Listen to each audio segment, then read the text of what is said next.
बिस्मिल्लाहिर्रहमानिर्रहीम अस्सलाम वालेकुम viewers, welcome to med info YouTube channel. Viewers, आज जिस मेडिसिन के बारे में मैं आपको बताने जा रही हूँ वो है स्पॉसलर पी सिरप। स्पॉसलर पी सिरप क्या है, इसका इस्तेमाल क्या है, कौन लोग इसका इस्तेमाल कर सकते हैं, कौन लोग इसका इस्तेमाल नहीं कर सकते, सब कुछ आज की इस वीडियो में मैं आपको बताऊंगी। तो व्यूअर्स, स्पॉसलर पी सिरप जो है, इसमें जो एक्टिव इंग्रेडिएंट पाया जाता है वो है हायोसिन ब्यूटाइल ब्रोमाइड, और ये जो है एक एंटी स्पॉस्मोडिक सिरप है। एंटी स्पॉस्मोटिक जो है आमतौर पर ऐसे सिरप होते हैं जो गैर इरादी पट्ठों के दर्द और खिंचाव को जो है दूर करने के लिए जो है वो इस्तेमाल किए जाते हैं।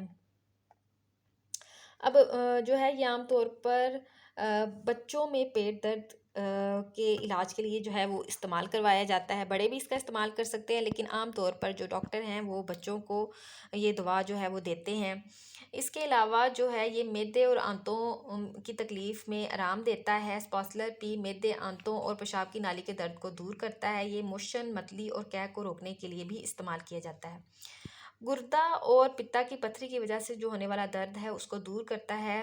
बच्चों और बड़ों में पेट दर्द, ऐसा पेट दर्द जिसकी वजह मालूम ना हो, वो दूर करने के लिए जो है वो इस्तेमाल किया जाता है। इसके जो साइड इफ़ेक्ट्स हैं उसके बारे में बात करते हैं। इसके साइड इफ़ेक्ट्स में मुंह का खुश्क होना जिसकी वजह से बात करने और खाना खाने में मुश्किल हो, आँखों की पुतली का फैलना, सांस की नाली का खुश्क होना और आँखों में रोशनी का तेज़ लगना है।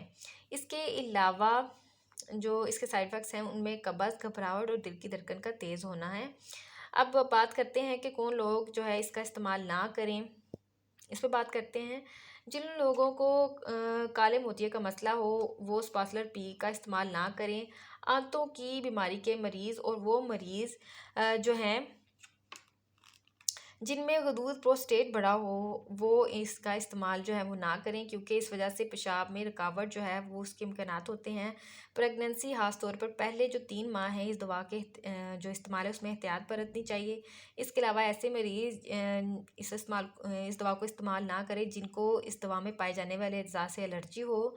इसके अलावा जिगर और जो दिल के मरीज़ हैं वो इसके इस्तेमाल से गुरेज़ करें। अब जो है तमाम जो दवाएँ हैं अपने डॉक्टर के मशवरे से इस्तेमाल करें। इसकी डोज़ेज़ के बारे में बात करते हैं। शीर-ख्वार बच्चों में 1 से 1 चाय का चम्मच, शीर-ख्वार बच्चों को 1 चाय का चम्मच जो है दिन में 3 मरतबा इस्तेमाल करवाएँ। 1 से 6 माह के जो बच्चे हैं उनको 1 से 2 चाय के चम्मच दिन में 3 मरतबा इस्तेमाल करवाएँ, और एडल्ट्स जो हैं वो 2 चाय के चम्मच दिन में 3 से 5 मरतबा इस्तेमाल कर सकते हैं।